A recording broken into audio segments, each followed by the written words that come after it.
Amigos, muy buenas noches. Qué bueno que nos ven en su programa Revelando la Historia, los que nos ven los viernes a las 8 y los que nos ven los domingos a las 10. Hoy vamos a tener un programa muy interesante. Voy a platicar con uno de los hombres que más conoce y durante mucho tiempo ha estado protagonizando aspectos de la política estatal. Me refiero al profesor Bonfilio Salazar. El profesor Bonfilio es un pozo de sabiduría, es una persona que conoce de cerca gobiernos del estado de Hidalgo, voy a decir que desde los años casi 40. Y bueno, pues lo vamos a entrevistar. Pero antes voy a pedirle a mi colaborador, el licenciado Abraham Chinchillas, que le haga al profesor Bonfilio Salazar Mendoza el cuestionario de Proust para conocer un poco su persona, sus gustos, sus preferencias artísticas y culturales. Ya lo verá usted que le va a agradar. Entonces le pedimos a Abraham que pase a tomar mi lugar para platicar con el profesor y luego yo regreso para hacer al profesor la entrevista sobre los equipos de gobierno de los gobernadores del siglo XX en el estado de Hidalgo, sobre todo los de la primera parte, que es, digamos, de los años 30 para acá. Van a ver qué interesante.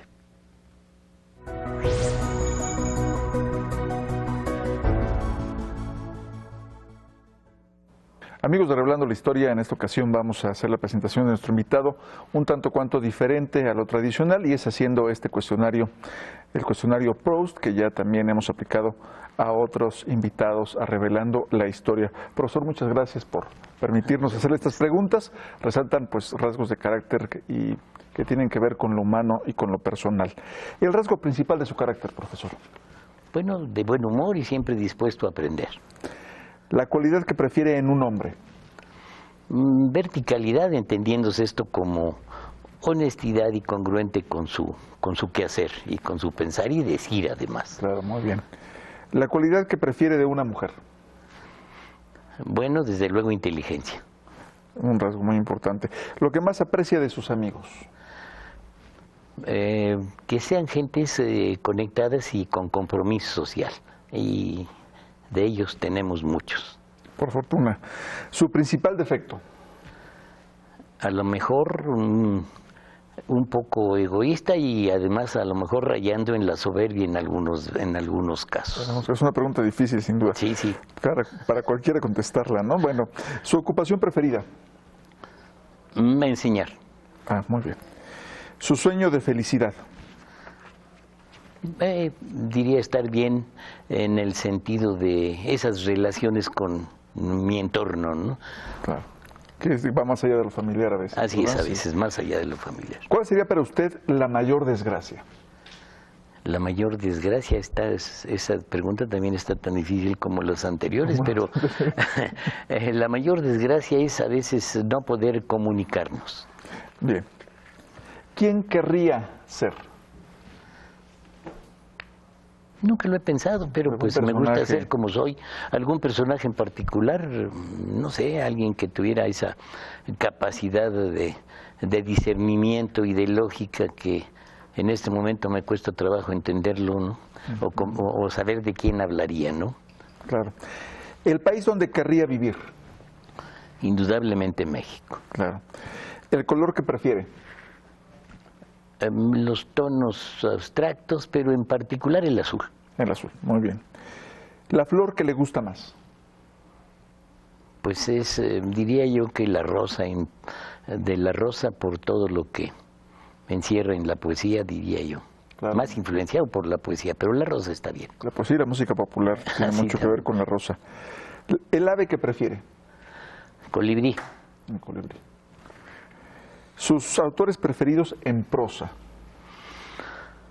En prosa.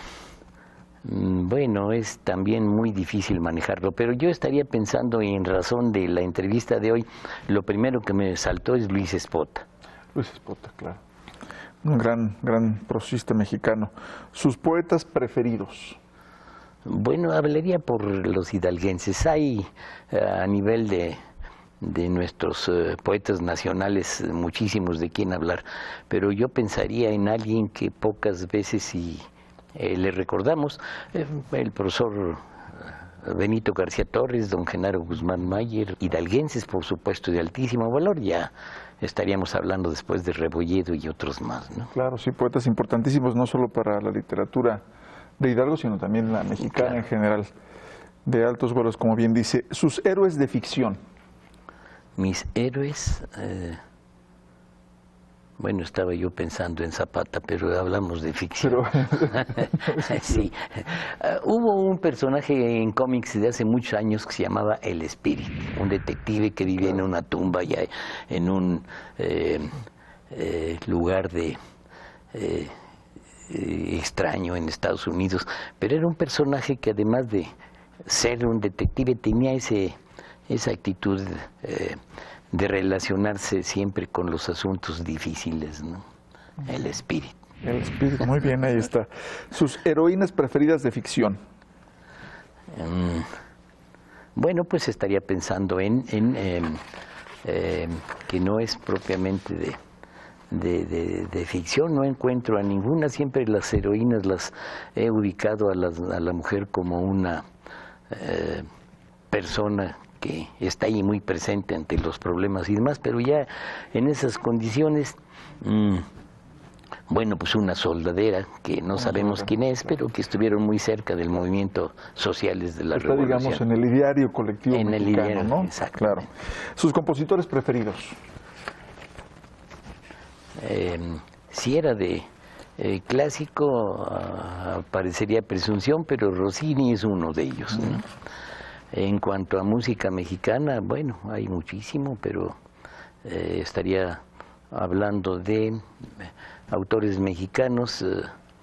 Me brinca en este momento y así de pronto, porque será que lo venía yo escuchando, a Enestrosa con esa música del sur que es extraordinaria, ¿no? La martiniana y otras cosas de ese tipo, ¿no? Música del istmo. Así es. Sus pintores preferidos. Anguiano, por supuesto. Sus héroes de la vida real. Felipe Ángeles, indudablemente. Un gran personaje. Sus heroínas de la historia. Desde luego, para hablar de hidalguenses, hay otras gentes como metidas en asuntos de la propia revolución. Estábamos hablando de doña María Azas, que es casi una heroína, aun cuando solo se le conoce como un personaje de la educación, de la historia y demás, pero fue formadora de verdaderas heroínas de la lucha social en el medio magisterial, sobre todo enseñando a la mujer conductas que hoy, en aquel entonces, parecerían imposibles. Claro, ¿no? En la época de la revolución. Sí, post-revolucionaria, sí, claro. ¿Sus nombres preferidos de hombre o de mujer? No sé, preferidos de mujer. Bueno, le voy a decir el nombre preferido, el de mi señora, que es Noemí, por todo lo que encierra. Y una de las nietas, que es Lea, que tiene un origen bíblico interesante y por ahí han ido siempre nuestros acercamientos, ¿no? Sí, claro. Lo que detesta por encima de todo. Pues el engaño, aunque suena muy trillado, pero más bien la hipocresía. Muy bien. Los personajes históricos que desprecia más o el personaje histórico que desprecia más. Creo que no encuentro a nadie. A veces tenemos alguna deformación ahí de la historia que nos presenta a nuestros personajes equivocadamente, pero que vivieron su momento y que eso es lo que habría que analizar. Caería en esto Huerta o en el caso de Zapata, se me escapa en este momento la traición que, como dicen los corridos, ¿no? le hacen al general Zapata, pero la verdad es que no podría juzgar a alguien en ese sentido, ¿no? Todos terminan siendo hombres de carne y hueso. ¿No? La empresa militar que más admira. Empresa militar. Sí, así como batalla o logro militar de la historia. Bueno, pues yo pensaría, aunque hay muchas razones que influyeron en ello, la batalla del 5 de mayo, aun cuando se perdió una batalla, pero no se ganó la guerra, entonces, ¿verdad? Digo, se ganó una batalla, pero no se ganó no se ganó una guerra. Claro. La reforma que cree más necesaria, la reforma que cree más necesaria. Yo creo que la fiscal necesariamente, en este momento, por supuesto, ¿no? Sí, porque ahí se incluyen 20,000 cosas Claro. Relacionadas con todos los otros temas que rodean las necesidades de cambiar nuestra estructura. Sí, sanear las finanzas. Sanear finanzas. El don de la naturaleza que quisiera tener. El don. Como dicen los clásicos, la sanación. La sanación. Poder de sanación. ¿Cómo querría morir, profesor? Vaya, es una pregunta que a veces es lo que menos queremos pensar en ella, pero así, de rápido, de ya. De rápido, como dicen, exactamente. Estado actual de su ánimo. Bien, realmente de una conducta siempre abierta y generalmente no sentirse agobiado por las cosas que nos rodean, ¿no? Aceptarlas como van y en este momento y en otros así me siento dispuesto pues a responder. Muy bien. Las faltas que le inspiran más indulgencia. Las faltas. No entiendo muy bien decir la pregunta misma. Faltas que inspiran indulgencia. Alguien que cometiera alguna falta que a usted le provocara indulgencia. Pues a lo mejor esto, el mentir, que no sea, que no tenga mayor carga, algunas otras conductas de traición hacia la amistad, en fin, a veces están condicionadas algunas actitudes de ellas por razones que a veces no entendemos, ¿no? Claro, exactamente. Y por último, para antes de irnos al primer corte de este programa, ¿tiene un lema, profesor? No, a veces asumiría yo en mis épocas de escuincle que fuimos alguna vez exploradores del Painalto, de la Julián Villagrán, un lema que allí se manejó y que era siempre listo. Siempre listo. Siempre estar listo, siempre ser listo. Bueno, vamos a ir a un corte promocional, vamos a regresar con el arquitecto Luis Corrales Vivar, que va a platicar con nuestro invitado de hoy acerca de un tema que usted ya sabe muy interesante y que tiene que ver con la historia reciente de nuestro estado. Gracias, profesor. Vamos a un corte, regresamos con más aquí en Revelando la Historia.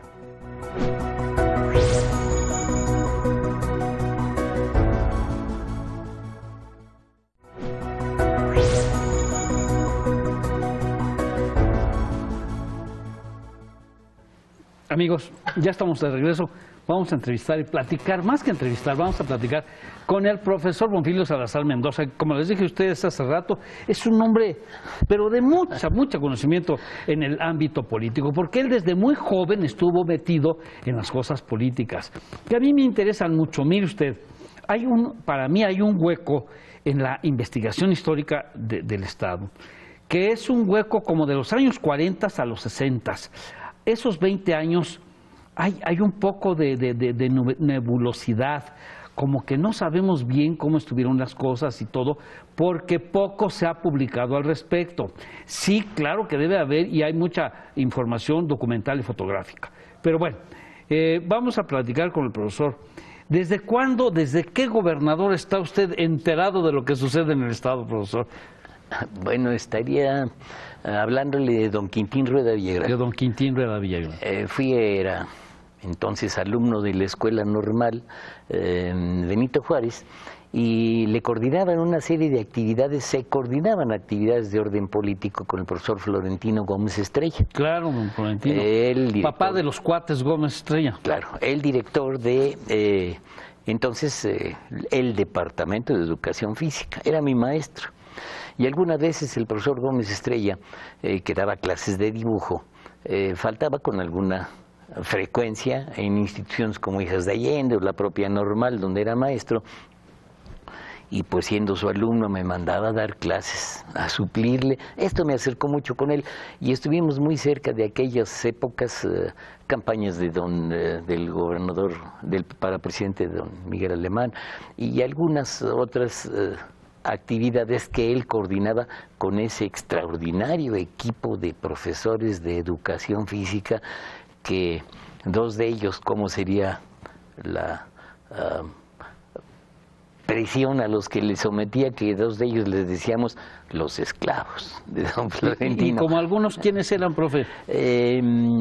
Bueno, pues desde aquel entonces la maestra Raquel Flores de León, una mujer extraordinaria, muy cerca al profesor, la maestra Luz María Covarrubias, hablo de mujeres, y entre los hombres, bueno, pues Nacho, se me escapa en este momento, el profesor Ignacio, el Alibey, famosísimo personaje de aquellos años, González, entre los que destacaban, pero además todo el andaba por ahí también el profesor García, Alfonso.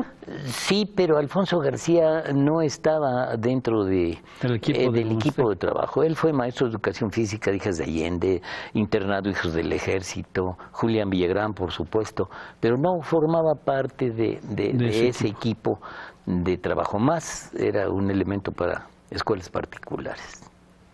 Bien, y don Quintín Rueda Villagrán, ¿qué elementos recuerda usted de su equipo de trabajo que hayan destacado? Recuerdo que el secretario de gobierno era don Próspero Macotela Cravioto. ¿Qué algún otro se acuerda usted? ¿Quién estaba en obras públicas? Que fue un gobernador de mucha obra, don Quintín. Sí, se me escapa en este momento el ingeniero, se me escapó en este momento. ¿No era Valenzuela? No. ¿Qué pasaba con ese equipo de trabajo? También habría que analizar por qué y cómo se acerca al gobierno del estado de don Quintín, donde estaba un poco ajeno sí, claro, a los grupos políticos locales. Entonces, su equipo de trabajo,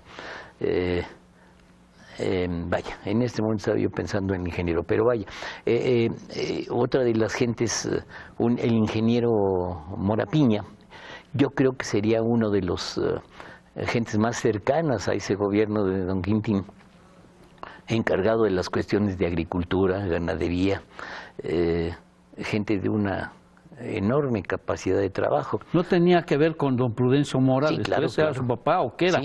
Sí, no sé la relación, pero familiar muy cercano. ¿Sí? ¿De Meztitlán? De Meztitlán, por supuesto. Sí, de La Paila, un rancho que estaba por ahí camino a Meztitlán. Y el ingeniero Morapiña, una persona, tenía un despacho donde, además de trabajar en las oficinas de gobierno, tiene un despachito en el viejo edificio Reforma, en donde recibía a las gentes de ahí, y él personalmente, como anécdotas vale comentar, que luego le llegaban: ¿tienes problema de plaga o tienes algún asunto así? Tráeme tus hojitas y vemos cómo están. Y se las llevaban, y el ingeniero Morapiña decía: mañana te doy la solución para que empieces esos detalles. Entonces el ingeniero, sí, pero el ingeniero se vestía de esa capacidad de análisis y de trabajo y de sapiencia, aunque tenía un buen equipo de trabajo también que le resolvían esos problemas para atender esas enormes demandas, a lo mejor ingenuas y carentes de un esquema formal de gobierno, pero fue uno de sus apoyos y brazos derechos de don Quintín en ese entonces, ¿no? Muy bien. ¿Algún otro funcionario de don Quintín que usted recuerde? No tengo, la verdad no. ¿De la policía? No, la verdad no. Estaría yo pensando, no estoy tan seguro que de alguna de las viejas guardias del entonces de la policía de Zimapán, el señor Raúl Godínez. Godínez, puede ser que sí, ¿eh? No me queda muy claro todavía. Puede ser que sí, Raúl Godínez o Salvador García, uno de esos. Don Salvador fue posterior. Fue posterior, ¿verdad? Sí. Bien, después de don Quintín, lo sucede en el gobierno. Don Quintín es un lapso intermedio en el grupo tradicional que había de control del poder en Hidalgo, en el sentido de era un grupo muy conformado. Don Quintín llega como, digamos, para romper un poco, pero después regresa inmediatamente el grupo sólido, fuerte, y después de don Quintín viene don Alfonso Coronel Rosal. Y yo creo que aquí vale la pena mencionar que en ese proceso de regreso, pues, del grupo decíamos tradicionalmente política que manejaba en el Estado, no quisiera yo dejar fuera a doña Judith, la esposa de don Quintín, de Hoyo, que fue un verdadero enlace entre esa clase política que poco quería saber de don Quintín, pero fue una gente muy metida en cuestiones de atención social, de la familia y sobre todo de un vínculo, tenía un enorme don de gentes y una gran capacidad de trato social, ¿no? La señora doña Judith fue una excelente enlace de Yo la recuerdo sociedad pachuqueña. que don Efrén Meneses Villagrán, que parece que era pariente de don Quintín Rueda Villagrán, No lo sé. mencionaba mucho a doña Judith, como dice usted, como una persona de mucho trabajo y de mucha sensibilidad, que recordaba en algunas formas, proporción guardada, a Evita Perón, Bueno. por su cercanía con la masa de la gente. Sí, es cierto, lo hacía, pero más que otra cosa, ese sentido político que tenía para saber el trato que debía de darse con algunos grupos en particular, que todavía había algún rechazo a... O sea, ella era el enlace un poco. Sí, y siguió siéndolo durante mucho tiempo, pasó incluso hasta el gobierno de don Manuel Sánchez Vite, hubo un enorme acercamiento con ella, ¿no? Una de las hijas pues trabajó mucho tiempo con el don Manuel tanto en gobierno como después en el PRI nacional en México. ¿Ah, sí? Sí. Lupita Hoyo. Ah, claro, Lupita Hoyo, sí, Así es. que en alguna época estuvo casada con aquel señor que era concesionario de la Ford. Uno de los viejos charros de aquí de Pachuca, se me escapa en ese momento, pero sí es, había esa Sí, relación. yo de Lupita Hoyo sí me acuerdo. Sí, claro. Una persona además muy atractiva, la señora muy bien plantada, ¿no? Así es. Que incluso fue diputada. Sí, Profesor, también. fue 29 días diputada Sí, con el doctor también. Miranda. Bueno, pues no nos adelantemos. Entonces, después de don Quintín llega don Alfonso, que nada más está prácticamente un año, menos de un año, y lo manda a llamar para hacerlo presidente del PRI, el presidente Díaz Ordaz, no, López Mateos. López Mateos. Y entonces se queda como gobernador el que era el director de la policía, que era el mayor Osvaldo Cravioto. Osvaldo. ¿Él a quién tuvo de funcionarios destacados? No estuve, la verdad ahí no tengo mayor acercamiento, pero lo que sí sé es que el mayor se vinculó muchísimo con esto que hoy son tropezones para muchos gobiernos en México, el sindicato del magisterio, ¿no? Él tuvo un acercamiento con esa vieja guardia magisterial importante y se hicieron construcciones interesantes. No tengo exactamente en la memoria de quiénes estaríamos hablando de su equipo, pero eso sí, porque muchas, y mi vinculación con el magisterio, entonces era yo subdirector de la Normal de Pachuca, muchos de los egresados de la escuela iban a esas nuevas instituciones que se ampliaron, nuevas plazas, nuevos sueldos, y que gracias a esas nuevas escuelas que metió muchísimo la mano el mayor Osvaldo, estuvo muy cerca de ello. Es lo que tengo más presente. Yo siento un poco ahí la actitud de don Osvaldo, planeada desde el centro del país por don Alfonso, que siempre tuvo su influencia, y que pensaba don Alfonso con toda legitimidad y con toda naturalidad en que podría ser candidato a la presidencia. Entonces convenían esos acercamientos con los sindicatos poderosos como el CENTE ya empezaba a ser, Claro, ¿verdad? Claro, por supuesto. Y no diga Pemex, y se fortalecen muchísimo la CNOP y los partidos, organizaciones sindicales de ese nivel, ¿no? CTM, por supuesto. Sí, claro, porque don Alfonso Conal Rosal pues tenía posibilidades serias de ser presidente, y aquí estaba el mayor Cravioto, que siempre fue un hombre leal a él, porque hay que decir también eso. Fíjese que de los 6 años del general Corona, don Osvaldo gobernó 5. Sí. 5 de interino, y siempre con lealtad. Nunca se le subió el puesto al mayor Cravioto. Era un hombre muy bondadoso, muy tratable, de mucha mano izquierda. Bueno, era Cravioto. Los Cravioto tienen esa cualidad a veces. Tenemos. Pero la mayoría de las veces sí. Por ejemplo, todos los Cravioto que han estado en la política son personas de mucho trato. Y además, no olvidemos su formación militar. Claro. Es decir, incluso no olvidemos también que esa coincidencia en esa formación militar del general había además el respeto al rango, por supuesto. A veces juzgamos claro, así muy rango, claro. En ellos es fundamental. Así es. Bueno, amigos, estamos muy bien aquí platicando con el profesor Bonfilio Salazar sobre algunos gabinetes de gobernadores de la mitad del siglo XX. Y seguimos con la plática porque está muy interesante, pero vamos a salir un momentito en corte. Permítanos.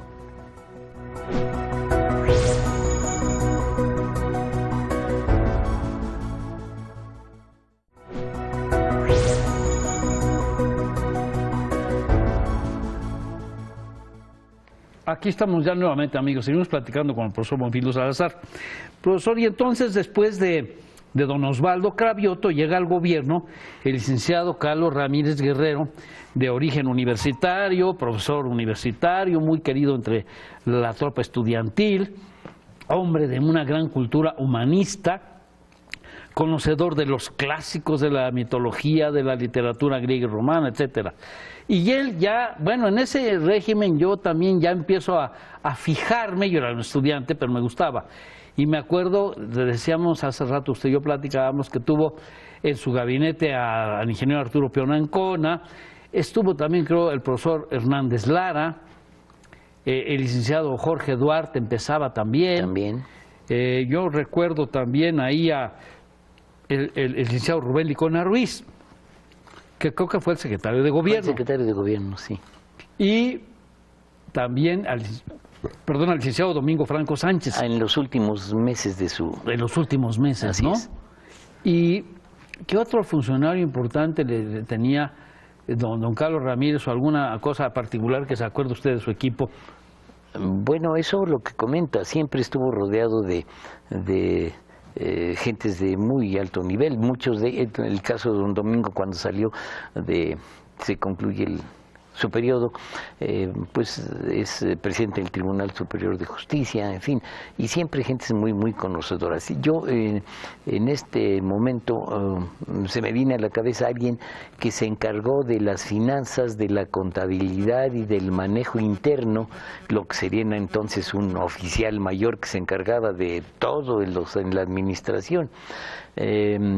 Don Julio Rubio Villagrán, una gente muy, muy cercana y además con un equipo también muy vinculado pues a planes, proyectos y programas y la aplicación de los recursos que era fundamental en ese entonces. ¿Quién era el secretario de Finanzas o el tesorero que se llamaba en aquel entonces con don Carlos?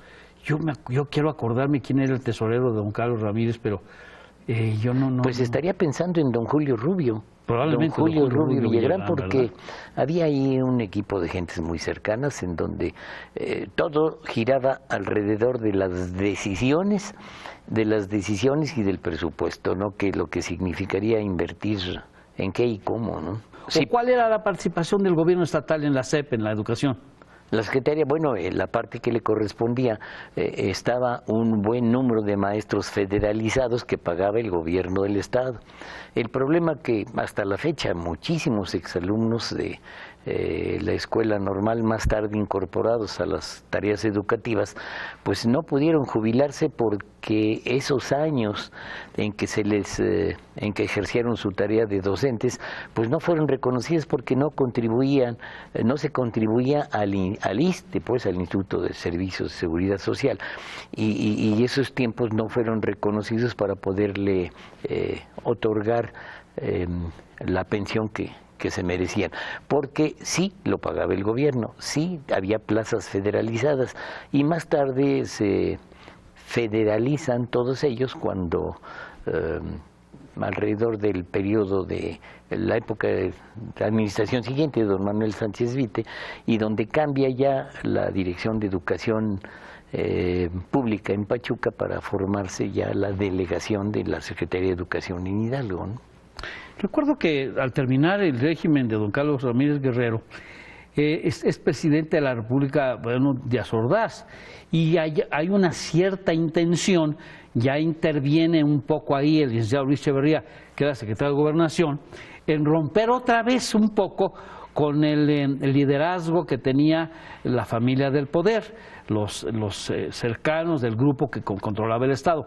Y para romper un poco esa hegemonía, proponen como candidato a gobernador a don Manuel Sánchez Vite, profesor y abogado, líder sindical, que muy cuidadosamente don Manuel no se había despegado totalmente del Estado, y a pesar de trabajar en las líderes sindicales allá, había sido aquí su procurador con don Carlos Ramírez Guerrero. ¿Y quién era el procurador? No, él llega a ser el procurador del licenciado, sí, claro. Y sí, eso le mantiene en contacto con la problemática del Estado, indudablemente. Y sí, la relación que existía del licenciado Sánchez Vite con el presidente Echeverría, pues parece ser que databa de antes. Él era, cuando era oficial mayor de la Secretaría de Educación, se dice que fue casi a propuesta de don Manuel cuando era líder sindical, ¿no? En los tiempos en que de la estabilidad y de la fuerza en que el sindicato empieza a formarse, ¿no? Oiga, ahorita que dijimos procurador, me acordé de un procurador del Estado que creo que fue con don Carlos Ramírez o algo así, o con don Quintín, don Rafael Vargas Rodríguez. Sí, claro. ¿Con quién fue procurador? Con don Quintín Rueda Villagrán. Muy bien. Y perdón, y aquí vale un paréntesis. Claro. Don Rafael Vargas Rodríguez tiene una serie de méritos que habría que recuperar. Él es autor de una serie de proyectos para el manejo de evitar que se armaran las policías municipales, en fin, y él empieza con un programa de despistolización, en fin, es interesante. Pero que era muy necesario, sobre todo en el Hidalgo de medio siglo, ¿no? Que todavía mucha gente estaba armada. Así es, independientemente de que fue un muy buen poeta, de lo que poco se sabe, ¿no? Fue mi profesor de literatura mexicana. Sí. Y él tenía muchas cualidades, ¿no? Pero recuerdo una principalmente, profesor, que era muy atildado. Muy atildado. Era a las 7 de la mañana que nos llegaba a dar clase. Impecablemente ya iba vestido. Impecablemente vestido, bañado, y hasta brillaba. Para nosotros los muchachos de la prepa, sí nos causaba esa admiración, que siempre fue un hombre que nunca perdió la elegancia. Y además era un hombre muy simpático, muy simpático. Y sí, nos dictaba bastante, pero es importante a veces también, sobre todo en materias como la literatura mexicana, que tiene muchos temas y muchos libros, tenerlos apuntados. Los que conservamos los apuntes de don Rafael Vargas Rodríguez, bueno, es un verdadero libro. Sí. Y hacía poesía de muy buena calidad. Daba clases antes del profesor Cravioto. El licenciado Vargas Rodríguez nos daba clases de 7 a 8. Que se empezaba siempre 7:15. Y claro que después, llegando a las 8, no había terminado y quería seguir. Pero de 8 a 9 le tocaba al profesor Cravioto, que se molestaba de que el licenciado Vargas Rodríguez no lo dejara entrar. Bueno, que estuviera usando su tiempo, y entonces iba a quejarse con la señora Romero. Oiga, pues ya me toca, y el licenciado Vargas sigue ahí. Entonces después pasó, lo supo don Rafael, y muy, muy simpático nos decía cuando nos estaba dando clase, bueno, vamos a apurarnos porque vamos a hacer las 8, si no, salimos en el sol de Hidalgo. Decía eso en referencia a que el profesor Cravioto era el director del Sol de Hidalgo, que el profesor Cravioto, profesor Salazar, quisiera un día hacer un programa completo del profesor Cravioto. Fue un personajazo, que casi 30 años, si no es que 30 y un poco más, fue director del más importante diario del Estado, del Sol de Hidalgo, luego fue presidente municipal de Pachuca, luego fue diputado federal y fue serio aspirante también a la gubernatura. Y después, bueno, ya en sus años de edad madura, y bueno, ya más bien de adulto mayor, trabajó en la Universidad Autónoma del Estado de Hidalgo, primero con el rector Méndez Yaguno y luego con el rector Sosa Castellán, que además a los dos les hizo grandes servicios de asesoría, porque era un hombre muy sabio, era un hombre de una cultura amplísima, envidiable. Dejó una biblioteca maravillosa, constituida fundamentalmente de literatura y de historia y de humanismo, porque no, pues libros técnicos, no, él no era técnico. Pero bueno, sí me acuerdo de eso. Cuando viene el profesor Manuel Sánchez Vite a romper un poco la hegemonía de la que hablábamos. Es el gobernador que manda entre Díaz Ordaz y Luis Echeverría, para, pues Luis Echeverría, ya en vistas a que iba a ser el presidente, claro, tener en Hidalgo un amigo, porque eran muy amigos al principio, quizás 5 años, los primeros 5 años. Y don Manuel, sí, ya ahí sí podemos conocer bien con el profesor y yo su gabinete, porque ahí trabajamos. El profesor era el secretario particular de don Manuel los 6 años. Así es. Yo fui invitado por el director de Obras Públicas, que era el ingeniero Arturo Sánchez Jiménez, que todavía actúa en la política en Hidalgo y que es un hombre admirable, trabajador, constante, que a mí en lo personal me enseñó a trabajar las obras públicas. Yo fui subdirector con él en la época de don Manuel. Hicimos la PENI, hicimos, bueno, el Centro de Readaptación Social, hicimos el CREN, hicimos muchas obras, el edificio que era del PRI, el edificio que fue de Tránsito, el Palacio de Gobierno. Bueno, don Manuel hizo el montón de obras, ¿no? El auditorio que después fue demolido, el lienzo charro, el salón de fiestas del lienzo charro que estaba junto al lienzo, que también fue ya demolido. Se hicieron muchas obras en Tenango de Doria, en Molango, en Zacualtipán. Hicimos muchas obras con don Manuel Sánchez Vite. Me acuerdo, por ejemplo, del profesor Hernández Lara, que era director de Gobernación. Así es. Me acuerdo del joven abogado Gabriel Romero Reyes, que era el secretario general de Gobierno. General, primer secretario. Siendo un hombre de 30 y tantos años de edad. Así es. Muy trabajador, muy activo, y que yo aprecié mucho. Después fue presidente municipal. Así es. Y cuando eso fue, entonces fue secretario de Gobierno don Abel Ramírez Acosta. Así es. También el licenciado Duarte Córdoba, él fue diputado. Él fue diputado. Diputado. ¿Quién más trabajó con don Manuel? Bueno, el licenciado Peñafort. Claro, encargado del área de prensa. Estimado amigo, el licenciado Peñafort. De comunicación. Y allí nos meteríamos con el folclore de don Raciel en impuestos especiales. Raciel Vidal. Raciel Vidal, Claro. Sí, ahí claro. También en la cuestión de la administración de rentas, Nacho Bocardo, en paz descanse. También. Y Damaso Chávez Bustos, del área, sí, que estuvieron ahí en la administración de rentas de Pachuca, pero eran personas muy cercanas al secretario de Finanzas, que era... ¿Quién era el secretario de Finanzas de don Manuel? Una gente que fue su secretario siendo en el Sindicato Nacional de México. Sí, él estaba y lo trajo para... bueno, era el profesor Chanito Serna. Bueno, eso, y cuando él toma posición es el maestro, es el profesor... Perdón, don Laciano Serna fue tesorero. Fue su tesorero. Y después fue su gobernador interino. Así es. Cuando don Manuel fue llamado por el presidente Echeverría para presidir el Partido Revolución Institucional a nivel nacional. Comité Ejecutivo Nacional. Sí, entonces quedó don Laciano Serna, el agradable, el sencillo, el amigable profesor don Laciano Serna, de muy grata memoria. Sí, claro. Yo le tengo un aprecio a su memoria muchísimo, porque fue un hombre muy sencillo, muy responsable, muy leal, que sirvió pues 1 año y medio. ¿Un poquito menos? Sí, un poco menos, porque regresa el licenciado a concluir su periodo de 6 años. Recordemos también a los otros 2 ingenieros Sánchez Jiménez, a Manuel y a Homero de Caminos, presidente de la Junta Local de Caminos, y a Homero Sánchez Jiménez, director general de Proveeduría y Compras. Proveeduría y Compras, que se llamaba en aquel entonces. Con doña Chonita, que trabajaba ahí, ¿se acuerda usted? A eso íbamos. Cuando hablábamos de doña Chonita, y usted lo recuerda, pues estoy pensando que era subsecretaria de don Julio Rubio Villagrán. Secretaria. Desde ese entonces, doña Chonita estaba funcionando. Viveros, claro. Vamos a un corte, profesor, perdónenme. Ahorita regresamos, estamos muy picados con la plática de los gobiernos anteriores.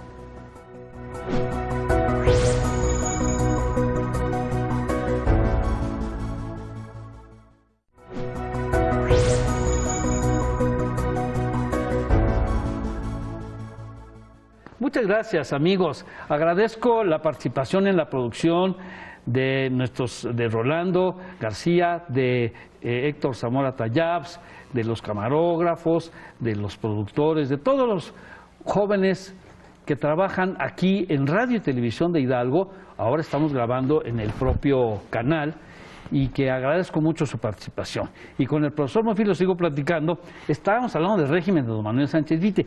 Nada más que después se viene un problema muy grande, ustedes lo saben. La sucesión de don Manuel, que es electo gobernador del estado, el estimado el admirado doctor Otoniel Miranda. Y lo digo porque yo lo conocí como político y lo conozco como médico y como amigo. Y en las tres cosas es una excelente persona, porque el doctor Otoniel Miranda, a quien saludo si me ve desde alguna parte, y le tengo una gran admiración, pues era el ginecólogo y es el que trajo a mi hija Patti, que es la más pequeña de mis hijas, y que bueno, yo no ceso de agradecer a Dios que el doctor Miranda intervino porque el parto fue difícil, pero un gran ginecólogo que fue gobernador de Hidalgo 29 días, porque las fuerzas políticas antagónicas se le reunieron al doctor Miranda y le hicieron todo un movimiento. Y entonces, no quiero entrar a discutir porque ese es un tema que un día vamos a platicar con toda calma, y entonces quiero comentar simplemente que llegó don Raúl Lozano Ramírez, un hombre también sumamente ejemplar, sumamente probo, decente, correcto. Llegó como gobernador interino. Así es. Él tenía la presidencia de la Comisión de Asuntos Constitucionales en el Senado, entonces, y entre la terna que se plantea para la Mencionemos sucesión. la terna porque vale la pena. Era don Raúl Lozano, que fue el que quedó. Sí. Doña Estela Rojas de Soto. Sí. La licenciada esposa del doctor Soto Oliver, que además ha sido una mujer brillantísima en la parte política del Estado, desde todos los puntos de vista, una señora de lo más admirable. Y, según recuerdo... Doctor Adalberto Suevich. Fue doctor Claro. Suevich. No fue el dueño de la radiodifusora que No tenemos. se manejó así. En el diario de los debates que se publicó todo ello después del movimiento y que el licenciado Sánchez Vite siguió escribiendo en el periódico El Universal una serie de artículos, algunos muy duros, otros muy críticos y que a veces valdría la pena analizar con una visión actual. Hace una publicación del texto completo del diario de los debates. Y sobre ello también Anselmo Estrada Alburquerque, periodista maestro de muchísima gente, sí, claro. tradicional. Maestro, él escribió en La Máquina del Tiempo una columna que manejaba sí, en claro. el periódico, también se publicaron en el Sol Hidalgo algunas cuestiones, publicó completito la discusión del diario de los debates y ahí podemos apreciar que en primer lugar estaba el doctor Suevich, en segundo lugar la licenciada Estela Rojas y en tercer lugar el licenciado Lozano Ramírez. A la hora de someterse a la comisión responsable de la selección, pues creo que no estaba tan identificado el doctor Suevich. La licenciada Estela, pues había un vínculo muy cercano con el licenciado Moya Palencia, claro, por lo menos en el comentario del periódico se maneja. Y no, sí, pues, lo había. Y el licenciado queda. Doña Estela y Mario Moya Palencia habían sido compañeros de escuela en la Facultad de Leyes de la UNAM. Sí, claro. Tal vez haya sido por ello, pero y después el licenciado Lozano ya es gobernador. Es el gobernador. El secretario de gobierno, yo siempre pienso en ello porque es el segundo hombre después del gobernador, fue el licenciado José Ibarra Rueda. Así es. Pepe Ibarra, que era hijo del licenciado Ibarra Olivares. Del profesor Ibarra Olivares. El profesor Ibarra Olivares. El famosísimo profesor, claro, muy querido entre la juventud y muy destacado. Pepe Ibarra, él fue secretario de gobierno de don Raúl.